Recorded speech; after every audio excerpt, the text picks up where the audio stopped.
নাই, যে কাজের মাঝে আমার নবী নাই, রাসূলের তরিকা অনুযায়ী হয় নাই, ওই ইবাদত কবুল হবে না।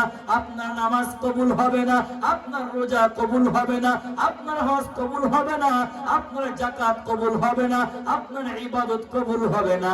কারণ আল্লাহ আয়াতের ভেতরে বলে দিয়েছেন আতিউল্লাহ, আল্লাহর আনুগত্যশীল হয়ে যান, ও আতিউর রাসূল, রাসূলের অনুকরণশীল হয়ে যান। ওয়ালা তুবতিলু আমালাকুম, আপনার ইবাদতের ভেতরে যদি তরিকায়ে রাসূল না থাকে, ওই ইবাদত সব বিনষ্ট হয়ে যাবে, সব নষ্ট হয়ে যাবে, বরবাদ হয়ে যাবে। ওয়ালা তুবতিলু আমালাকুম, ও আল্লাহর বান্দা ওই ইবাদত করে কোনো লাভ হবে না। চিল্লায় বলেন নাউযুবিল্লাহ। তাহলে আপনারা করবেন নাকি? এই ময়দানে বসিয়া বলেন, আজকের থেকে তরিকায়ে রাসূল সাল্লাল্লাহু আলাইহি ওয়াসাল্লাম যেভাবে আমাদেরকে দেখিয়ে দিয়েছেন, সাল্লু কামা রাআইতুমুনি উসাল্লি, আও কামা ক্বালান নবিয়্যু আলাইহিস সালাতু ওয়াসসালাম। পয়গম্বর জানাতে, আমি যেভাবে দেখিয়ে দিয়েছি এভাবে তোমরা গ্রহণ করে নাও। কারা কারা রাজি আছেন আবার হাত উঁচা করে দেখায়া দেন। আল্লাহু আকবার। আল্লাহ কবুল করে নাও, বলেন আমিন। করবেন ইনশাআল্লাহ? করবেন? না করলে তার মুমিন দাবি করা মিথ্যা দাবিদার বলেই তো দিয়েছি। ওই মক্কাবাসী ঘটনা শোনেন। কুরাইশ বংশধরের কাছে একজন পত্তলিকদের পক্ষ থেকে আসছে, দুধ আসছে, দুধ, রাষ্ট্রদূত বোঝেন না? রাষ্ট্রদূত তো বুঝে, শিক্ষিত সমাজ। তাইসা বলছে, অনেক বড় বড় দরবারে গেছে, পারস্য সম্রাট, আবিসিনিয়ার দরবার, রোম সম্রাট, ওই পত্তলিকদের দুধ আইসা সব বড় বড় সম্রাটদের দরবারে গেছে, শেষে গেছে মুহাম্মদ সাল্লাল্লাহু আলাইহি ওয়াসাল্লামের দরবারে। আপনারা তো মুসলমান, আমরা তো মুসলমান, আমরা তো নবীর উম্মত দাবি করতে, শোনেন কথাটা, শুনলে দিলে আঘাত লাগবে। আল্লাহর বান্দা দেখা পর্যবেক্ষণ করছে, সব দেখা ব্যক্ত করছে তার জায়গা যাইয়া। আমি রোম সম্রাটের দরবারে গেলাম, পারস্য সম্রাটের দরবারে গেলাম, আবিসিনিয়ার দরবারে গেলাম, আরো বড় বড় রাজা বাদশার দরবারে গেলাম, কিন্তু মুহাম্মাদের দরবারে গিয়ে যা দেখলাম আর কোন দরবারে তা দেখি নাই। চিল্লায় বলেন সুবহানাল্লাহ। প্রশ্নবোধক চিহ্ন কি দেখলেন?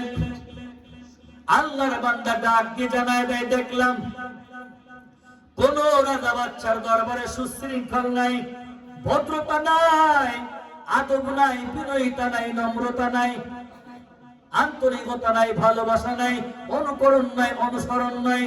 একমাত্র কেবলমাত্র মুহাম্মদ সাল্লাল্লাহু আলাইহি ওয়াসাল্লামের দরবারে দেখলাম কেমন ভালোবাসা, আন্তরিকতা, মহব্বত। মুহাম্মদকে যারা অনুসরণ করে সব সময় ঘিরে ধরে রাখে। কি করে মুহাম্মদ সাল্লাল্লাহু আলাইহি ওয়াসাল্লাম ওযু করছেন, পানির ফোঁটা জমিনে পড়তে দেয় না। সাহাবায়ে কেরাম চিল্লায় বলেন সুবহানাল্লাহ। কি করে এটা ভক্ষণ করে ফেলে। আর কি করে দেখলাম সাহাবায়ে কেরাম নবীকে ঘিরে বসে রইল, থুতু মুবারক ফেলবে, গেরো পেটে প্রতিযোগিতা শুরু করলো, গেরো পাতিয়া পাতিয়া ধরে নাই, মুখমণ্ডল সভ্য শরীরে মেখে নাই। তাহলে কেন? জানো কি, তুমি জানো কি, আল্লাহর বান্দা পত্তলিকদের পক্ষ থেকে রাষ্ট্রদূত বলে, আমি জানলাম কেন এইটা করে। বলে মুহাম্মাদের থুতু মুবারক যেখানে এই মুখমণ্ডলে মেখে নিক, সভ্য শরীরে মেখে নিক, ওইখান জায়গাটা জাহান্নামের আগুনে পড়বে না। চিল্লায় বলেন সুবহানাল্লাহ। বলেন না আল্লাহু আকবার।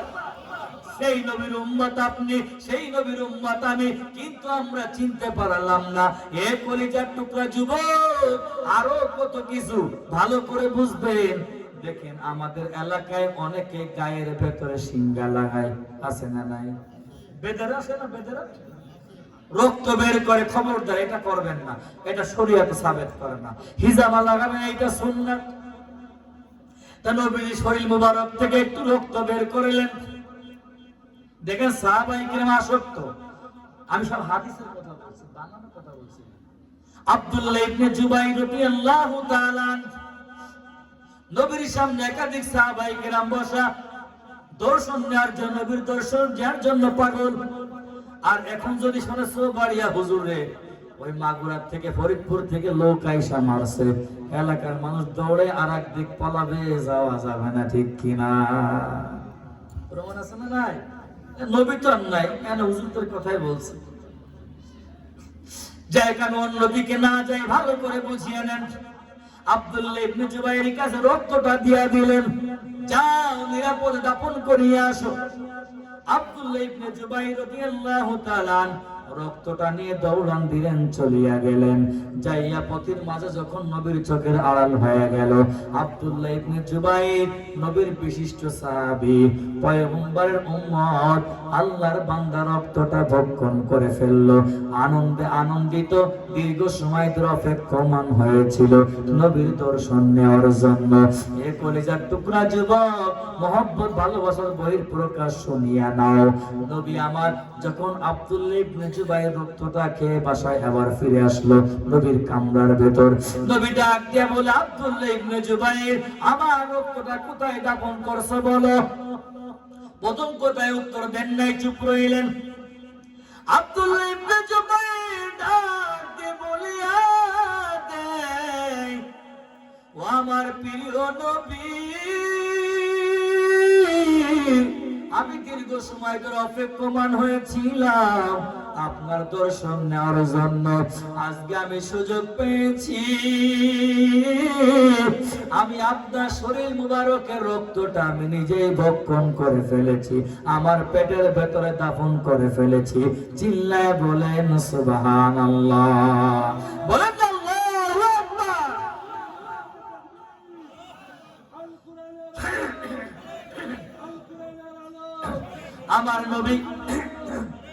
আমার নবী ডাক দিয়ে বললেন, ওই আব্দুল্লাহ ইবনে জুবাইর রাদিয়াল্লাহু তাআলা আনহুকে, ও আব্দুল্লাহ ইবনে জুবাইর, জানো কি আমার মহব্বতে, আমার ভালোবাসায় আল্লাহকে পাওয়ার জন্য আমার রক্ত তুমি ভক্ষণ করে ফেলেছো। লান তামাসসাকান নার, আমার শরীরের রক্ত যার ভেতরে প্রবেশ করবে, ওই শরীর কখনো জাহান্নামের আগুনে পড়বে না। চিল্লায়া বলেন সুবহানাল্লাহ, বলেন আল্লাহু আকবার। সেই নবীকে দেখার জন্য পাগল আছেন না নাই? সেই নবীর রওজায় যাওয়ার জন্য কারা কারা রাজি আছেন? আল্লাহু আকবার। সহি শুদ্ধ নিয়ত করে নেন, আল্লাহ কবুল করে নেবেন, বলেন আমিন। যদি ছোট্ট একটা পাখি হইতাম, যদি ডানা ওলা পাখি হইতাম, একটা উড়া দিয়া আমি মদিনায় যাইতাম। হায়রে একটা